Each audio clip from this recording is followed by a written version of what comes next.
Bonjour à tous et bienvenue dans Bonjour chez vous. Aujourd'hui, on va parler d'avoir une foi inébranlable. Qui ne veut pas avoir une foi inébranlable? Sincèrement, je crois qu'on veut tous avoir ce type de foi. Et je suis accompagnée d'Aurélie et Nadine. Salut les filles. Bonjour Evelyne. Bonjour Nadine. Le trio de filles à nouveau réunis. Yes. Ça va bien toutes les deux? Oui, ça va super. Génial. Je pense que Nadine va booster notre foi aujourd'hui. J'ai hâte. Que le Saint-Esprit le fasse. Il y a de la pression pour toute la semaine. Hein. Tu sens, il y a beaucoup d'expectatives pour ton retour, Nadine. Il nous a manqué, alors on s'attend à de grandes choses. Amen. Hier, on a parlé d'avoir un cœur selon Dieu. Tu n'étais pas avec nous, Aurélie. Et aujourd'hui, on va parler d'avoir une foi inébranlable. Et ça, on fait partie aussi, cette foi inébranlable qui peut déplacer les montagnes. Et tout à l'heure, Aurélie, dans la rubrique Réponse d'experts, tu vas nous dire en quoi notre passé peut-il influencer notre niveau de foi. Oui, notre passé, les expériences vécues, les échecs, les victoires, les enseignements qu'on a reçus.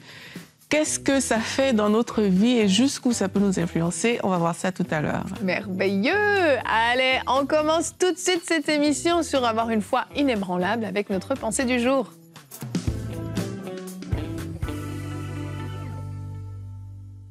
La foi. La foi est un sujet qui est des fois mal compris. On a l'impression qu'on doit être le super chrétien pour pouvoir voir des miracles, pour pouvoir voir des choses, pour pouvoir voir Dieu à l'œuvre, parce que notre foi doit être excellente, tellement grande. Mais la parole nous montre aussi que Dieu veut en fait un cœur qui est disposé, comme on l'a dit hier, dans l'émission sur le cœur selon Dieu, et un cœur qui lui fait confiance tout simplement. Et la foi, des fois, elle a l'air très, très complexe, mais en fait, elle est très simple. Lorsqu'on sort de la pensée qu'elle doit être basée sur notre performance, si on est un super chrétien, c'est à ce moment-là que, voilà, on doit démontrer une grande foi. Et si on n'a pas les résultats, c'est parce que quelque part, on n'est pas un bon chrétien.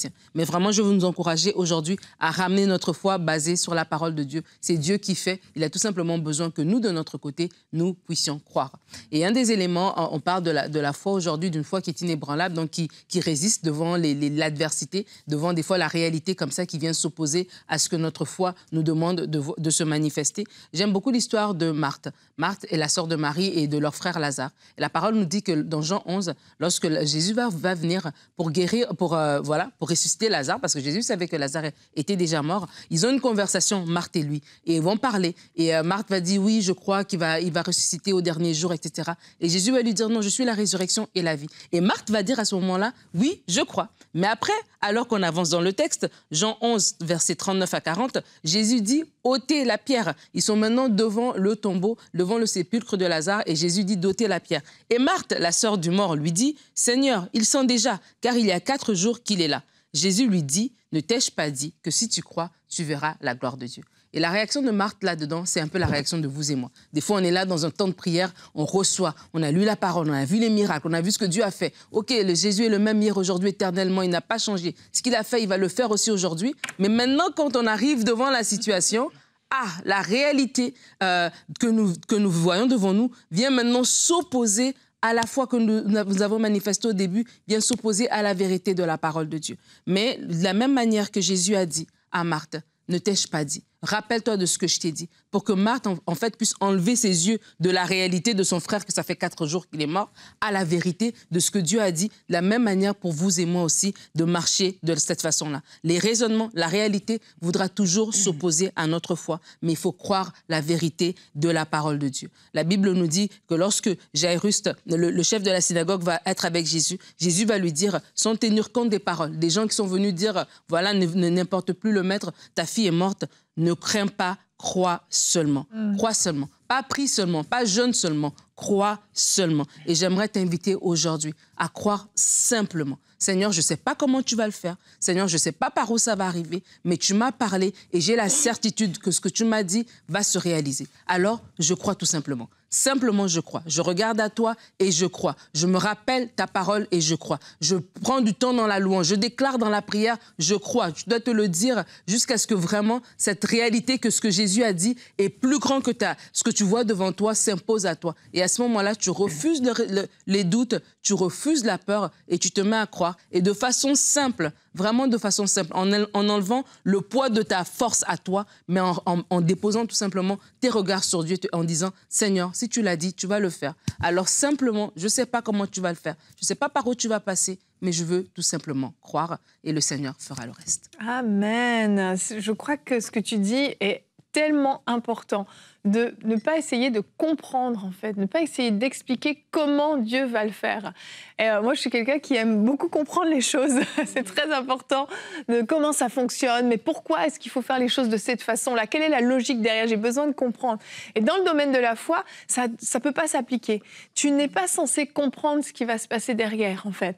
Et si on reprend l'exemple de Marthe et Marie, quand Marthe et Marie ont appelé Jésus, Lazare n'était pas encore mort. Il était malade. Donc, elles ont eu la foi pour la guérison de leur frère. Mais par contre, quand leur frère est mort et que Jésus est arrivé, c'était comme un autre niveau de foi. Il fallait croire pour une résurrection. C'était quelque chose qui était difficile pour elles de croire. Elles ont envie de croire, mais en même temps, il y a tellement de raisonnements qui se disent, ça fait 4 jours qu'il est mort. Là, humainement parlant, tu te dis, le corps a commencé à se décomposer. On sait comment fonctionne le corps. Il fait chaud, certainement. Donc, on se dit, c'est plus possible. Et on met une croix sur une possibilité divine, sur une possibilité d'intervention divine, parce qu'on raisonne et on n'arrive pas à comprendre comment ça va se faire. Mais en fait, la foi ne s'explique pas. On n'a pas à savoir comment Dieu va le faire. Si on a besoin d'une provision divine, on ne va pas commencer à se dire, est-ce que le Seigneur va peut-être, je sais pas, me faire un gros retour d'impôt cette année? Ou est-ce que peut-être je vais aller à l'église et quelqu'un va me faire une offrande? Est-ce que, en ouvrant ma boîte aux lettres, j'aurai peut-être une enveloppe avec une liasse de billets à l'intérieur? Mais peu importe, Amen. en fait, comment Dieu va le faire. Oui, amen. Peu importe, t'as pas à te demander comment il va le faire. Le comment, c'est le problème de Dieu, en fait. C'est pas notre problème à nous. Mais nous, ce qu'on doit faire, c'est simplement dire, écoute, j'ai aucune idée, ça a l'air complètement impossible, ça a l'air complètement fou, mais Seigneur, je sais que t'es le Dieu de l'impossible. Puis là, on commence à méditer sur ce qu'il fait, et là, on commence à s'allumer, puis dire, Seigneur, tu peux faire tellement, infiniment au-delà de ce que je peux penser, imaginer, de ce que je peux même demander. Tu es le Dieu de l'impossible, tu as créé le ciel, la terre, et puis là, tu commences à élever ta foi à un autre niveau. Peu importe comment, l'important, Seigneur, finalement, c'est que tu le fasses. Absolument, absolument. C'est tellement simple. En droit, il y a l'obligation de moyens et l'obligation de résultat. Et je crois que nous, on a l'obligation de moyens et Dieu, c'est lui qui a l'obligation de résultat. C'est lui qui, en fait, qui fait le résultat. Et je crois que c'est un peu comme dans notre relation avec nos enfants. Hein. Je ne sais pas pour vous, mais moi, mes enfants, je pense qu'ils pensent que je suis millionnaire. Des fois, je me dis, le nombre de choses qu'ils me demandent, la facilité avec laquelle ils s'attendent, ils ont une révélation de moi que je n'ai pas. Et en fait, c'est ça, c'est de se dire... c'est notre papa. Et en fait, cette foi-là, que ce soit dans le cas de Marthe et de sa sœur, que ce soit dans le cas de Jairus, c'est basé sur une parole que Jésus a dite, en fait. C'est ça qui est notre ancrage. C'est ça qui est notre base. C'est quelque chose que moi, j'ai décidé, voilà, demain, je vais en Thaïlande et j'ai la foi pour être en Thaïlande. Non, c'est que Dieu m'a donné une parole.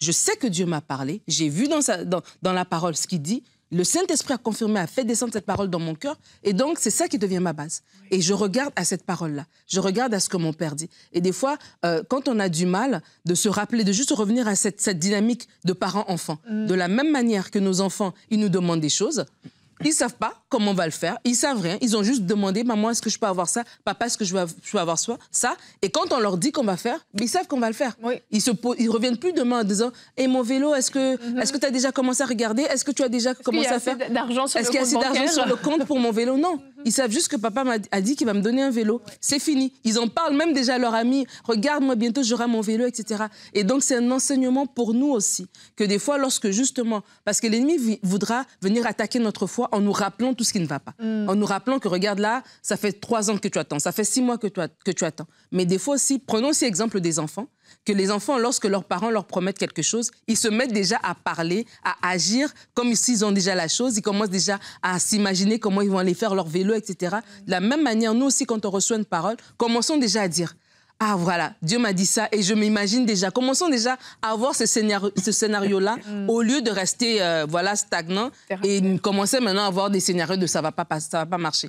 Au contraire, nourris ta foi en commençant à imaginer ce que Dieu va faire et vraiment, encore une fois, de la même manière que nos enfants nous regardent, de la même manière comment est-ce qu'on voit Dieu. Dieu est notre Père. Il est sérieux dans ce qu'il dit. Amen. Il est fidèle à sa parole. Ce qu'il a promis, il l'accomplit. S'il nous a dit quelque chose, il va le faire. Et c'est tout simplement question. Comme Marthe a eu la conversation avec Jésus. N'ai-je pas dit, si tu crois, ok, ben d'accord. Ok, c'est ça, ok. Il faut dire ok à Jésus des fois. Et parfois aussi, beaucoup de personnes vont dire, ok, je pense que si Evelyne prie pour moi ou Nadine, Dieu va le faire, alors que moi, je prie et je ne le vois pas. Et on va baser notre exaucement sur la foi de l'un, de l'autre, du pasteur, etc., sans réaliser que si le pasteur peut faire, si Evelyne, si Nadine peut le faire, ben ça veut dire que nous aussi, on peut le faire et Dieu nous attend aussi à ce niveau-là. Mais il y a des prix qu'on ne veut pas souvent payer. Et quand je dis le prix, il ne faut même pas voir ça comme quelque chose d'immense. Hein. C'est juste le prix, comme Nadine a dit, d'entendre Dieu, d'aller dans sa présence et dire « Seigneur, donne-moi une parole ». Et moi, j'encourage toujours les gens en leur disant « T'es pas obligé d'être le grand pasteur, le grand prieur, le grand ceci, le grand cela. » Quand j'ai donné ma vie au Seigneur, c'est plus tard que j'ai même su que « Ah, mais ça s'appelait la foi. » Ce qui est en train d'être manifesté. Je n'avais pas beaucoup d'enseignements sur le domaine, mais je voulais juste que le Seigneur conduise. Voilà. Je voulais juste que Dieu me porte. Et j'étais juste en mode « Seigneur, ben, on m'a dit que tu le fais dans la parole, ça veut dire que tu vas le faire. » Et je tenais dessus. Voilà. Après, toute la façon dont le Seigneur a conduit, je vous assure, c'est après que j'ai même compris que mais c'est le Saint-Esprit qui avait ouvert cette porte, qui a facilité cette relation-là, qui a ouvert ce chemin, etc. C'est après que je l'ai compris et que je pouvais dire « OK, voici comment le Seigneur m'a conduit. » Mais séance tenante, ma part, c'était juste « Seigneur, ben, dans la parole, c'est dit que tu le fais. » Et c'est vraiment comme ça que j'ai reçu la parole quand je suis née de nouveau. C'est que si la Bible dit ben, « OK, c'est ça. » Voilà. Non, et c'est avec ça, en fait, que je marchais. Est-ce qu'il y a des jours que c'était difficile? Oui. Est-ce qu'il y a des temps où il y a le doute qui veut arriver? Oui. Mais c'est justement ça, la foi inébranlable. C'est vraiment de parler aussi à ces circonstances, de remettre le diable à sa place, de remettre la circonstance à sa place par rapport à Dieu. Vous nous écoutez peut-être aujourd'hui. Aujourd'hui, c'est peut-être le jour de dire « Oui, tu me fais pleurer pour telle raison, mais Jésus t'a vaincu à la croix. Mais la vérité, c'est que je vivrai, je ne mourrai pas, je raconterai la gloire de Dieu. » C'est en fait de sortir un peu de tout ce que... toute la réalité, comme on a vu, tout ce que le diable veut semer autour de toi, dans tes pensées, tout ce que ça te montre, et de commencer à parler aux situations. Et ça, c'est quelque chose de puissant, que de plus en plus le Seigneur même me parle par rapport à ça. Apprends à parler, apprends à te tenir devant des situations et dire, à partir d'aujourd'hui, tu t'arrêtes au nom de Jésus-Christ. Je t'interdis d'évoluer dans mon corps. J'interdis cette chose dans la vie de mes enfants. Il faut s'arrêter et parler parce que Jésus-Christ a marché par la foi. Et comment est-ce qu'on a vu Jésus faire alors qu'il était sur la terre? Eh bien, Jésus a parlé à des situations. Il ne s'est pas contenté de regarder. Et même quand il priait, le Père, c'était « merci de m'avoir exaucé ». Et il parlait à la situation. Donc, je pense que nous aussi, on doit se positionner comme ça devant les situations et rappeler l'ordre divin, la situation où elle est, mais Dieu, il est plus grand que tout ça, en fait. Amen. Moi, j'aimerais même aussi, dans la même vague, aussi encourager les gens à avoir un entourage de foi. Parce que des fois aussi, c'est que la foi inébranlable, des fois, est difficile parce que nous, on croit, mais on est entouré des gens qui étouffent notre foi, en fait. Ils ne la permettent pas de grandir. Et la parole va dire que lorsqu'on sème dans la parabole du semeur, ben voilà, la graine va tomber, la semence va tomber sur une terre qui va être étouffée. Les soucis vont étouffer. Et les soucis, ben des fois aussi, c'est justement ce que les gens nous disent, etc., qui viennent étouffer. Et dans le texte de Marthe et Marie, lorsque Marthe va aller voir Jésus, elle va faire appeler sa sœur. Lorsque sa sœur va partir, la Bible dit qu'il y a des gens qui vont la suivre pensant qu'elle va pleurer. Et des fois, il y a des gens qui sont là, qui veulent pleurer avec nous. Mais trouvons aussi des gens qui veulent prier avec nous, des gens qui veulent croire avec nous, des gens qui vont nous rappeler, non, rappelle-toi ce que Dieu a dit, etc. Des gens qui vont nous porter dans la prière, nous porter dans l'attente, en nous disant, écoute, je sais que ça fait 3 mois que tu attends, ça fait 6 mois, mais Dieu va le faire. Et cet entourage de foi est capital aussi pour nous, pour avoir une foi qui est inébranlable. Amen. Et avant d'enchaîner avec la rubrique Réponse d'experts, on va regarder notre verset du jour. En fait, je vous mets dans le contexte. Jésus vient de faire, vous savez, le miracle pour l'impôt qui devait être payé dans la bouche du poisson. Il y a cette pièce. Et les disciples, ensuite, se questionnent. On sait comment fonctionnent les disciples. Et là, ils vont demander à Jésus, mais qui donc est le plus grand dans le royaume des cieux?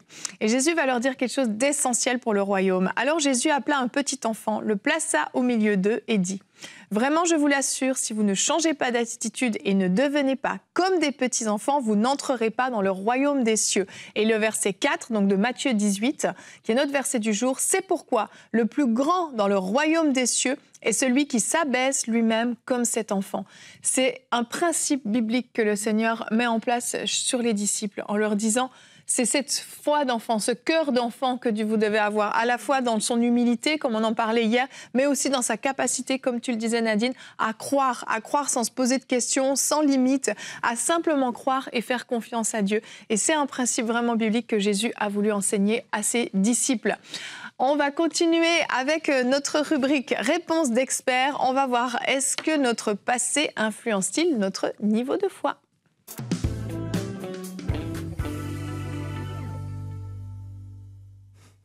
Est-ce que je fais durer le suspense ou pas? T'es pas obligé. Est-ce que le passé influence votre niveau de foi? Eh bien, j'ai envie de te dire oui, la gestion de ton passé est très importante par rapport à la façon dont tu vas vivre ta foi. Et aujourd'hui, j'aimerais qu'on fasse juste le tour de quelques personnes, quelques histoires dans la Bible où on a vu comment le passé a été d'une influence soit positive, soit négative. Donc le passé, qu'est-ce que ça a la capacité de faire? Comme j'ai dit au début de l'émission, le passé, ça relève de ton vécu. Des expériences que tu as eues, ça peut être des victoires, des échecs, même des traumatismes, des blessures. Il y a tellement de choses qu'on peut avoir vécues. Et ces choses-là, en fait, en fonction de la façon dont on va se soumettre à Dieu, peuvent avoir un fort impact dans notre vie. Alors, les expériences du passé, on va voir que qu'elles soient positives ou négatives, elles peuvent soit renforcer votre foi, soit limiter votre foi. Et c'est important de le réaliser, en fait. Je vais, par exemple, prendre le cas du peuple d'Israël. Alors qu'ils étaient en Égypte, la Bible nous dit qu'ils ont fait plus de 400 ans, ils étaient esclaves. Et cet esclavage-là, ça a forgé une mentalité à l'intérieur d'eux. De la même manière que notre passé, ça nous forge une mentalité, une façon de réfléchir. Cet esclavage a forgé cette mentalité à l'intérieur d'eux. Et on voit que tout le temps, alors que Dieu les a fait sortir d'Égypte, alors que Dieu a fait des miracles puissants, ils ont quand même traversé la mer, quoi. C'est exceptionnel. Alors qu'ils ont vécu de grandes choses avec Dieu, on voit quand même dans leur histoire que tout le temps, ils reviennent encore au passé. Tout le temps, dès qu'il y a un petit truc, comme dans Nombre 11, il dit « Nous regrettons le poisson qu'on mangeait pour rien en Égypte, et les concombres, et les melons, et les poireaux. » Vous imaginez ta faim, et tu oublies complètement tout ce que le Seigneur est capable de faire alors qu'il est avec toi, et tu commences à regretter le passé. Alors que tu étais esclave, tu étais dans une condition qui n'était pas bonne du tout, mais tu commences à le regretter et ça t'empêche de faire confiance à Dieu pour la suite, le Dieu qui t'a délivré et le Dieu qui veut te conduire. Donc, quelquefois, vous allez voir des personnes qui ont vécu comme ça, des expériences qui ont forgé leur caractère, leur comportement, leur façon de penser. Parfois, si elles ne font pas attention, et gloire à Dieu, il y avait Josué et Caleb parmi ce peuple, parce que ça n'a pas été leur histoire. Si ces personnes ne font pas attention, vous allez voir que tout le temps, le passé va venir te dire « Ah, mais fais plutôt ça ». Mais avant, c'était mieux. Ça va vouloir te renvoyer dans des schémas du passé et limiter la foi. Le Seigneur veut te montrer de grandes choses aujourd'hui. Comme on a dit tout à l'heure, le Seigneur veut te montrer que la résurrection est possible, en fait. Mais toi, tu étais limité à la guérison. Tu n'avais pas le regard ouvert sur la résurrection parce que dans ton passé, tu n'as jamais vu de résurrection. Tu n'as jamais vu ces choses-là. Tu es resté braqué quelque part dans ton passé. Donc, c'est important de sortir de ça. Comme Josué et Caleb, ils n'ont pas regardé à juste les souffrances qui avaient été vécues, mais ils se sont focalisés sur la parole de Dieu. Donc, si Dieu l'a dit, on ne va pas se voir comme des sauterelles à leurs yeux, on va se voir comme des plus que vainqueurs, parce que Dieu l'a dit. Peut-être, oui, durant toute leur vie, ils ont été des sauterelles aux yeux des Égyptiens parce qu'ils étaient plus faibles, mais quand Dieu parle, il faut dépasser ce qu'on sait pour pouvoir aller de l'avant. Il y a également des traumatismes qui peuvent entacher vraiment la foi et fermer notre niveau de foi. Et quand je pense à ça, je pense à Naomi. dans la Bible, à un moment, Naomi dit « Ne m'appelez plus Naomi, appelez-moi Mara, la femme amère ». Ça veut dire qu'elle ne voyait même plus sa restauration, en fait. Elle ne voyait plus que le Seigneur pouvait guérir, que le Seigneur pouvait racheter ce qu'elle avait perdu.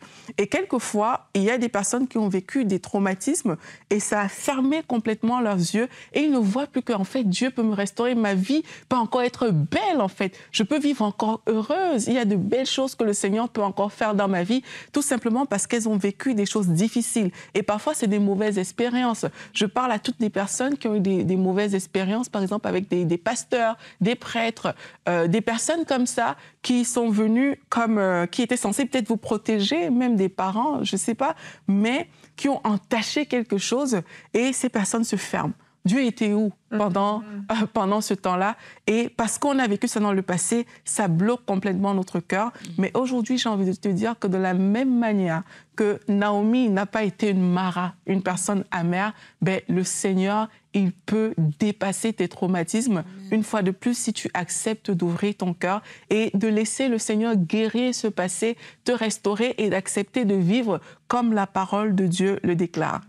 Une autre chose aussi, c'est des victoires, parce qu'il n'y a pas que des échecs dans nos vies, il y a aussi des victoires. Et là, l'une des histoires que j'aime beaucoup dans la Bible, ben, vous la connaissez tous, c'est l'histoire de David devant Goliath. Avant de combattre Goliath, ben, David, il a dit qu'il a combattu l'ours, il a combattu le lion. Ça faisait partie de son passé, ces victoires-là. Et sur la base de ces victoires-là, eh ben, il a affronté Goliath. Et c'est aussi à ça que le passé peut nous servir de façon positive. C'est qu'il faut apprendre à compter les bienfaits de Dieu, regarder à la bonté de Dieu, te rappeler, oui Seigneur, quand je pensais que je n'allais pas m'en sortir, quand je manquais de tout, tu as pourvu de façon miraculeuse, de façon exceptionnelle. Et ça va t'aider à booster ta foi. Donc, de la même manière que des traumatismes, des échecs peuvent nous plomber au niveau de notre foi, mais de la même manière, en fait, les choses que tu as vécues dans le passé avec Dieu peuvent aussi faire booster ta foi. Le peuple était paralysé devant Goliath, mais vous voyez, David, il est venu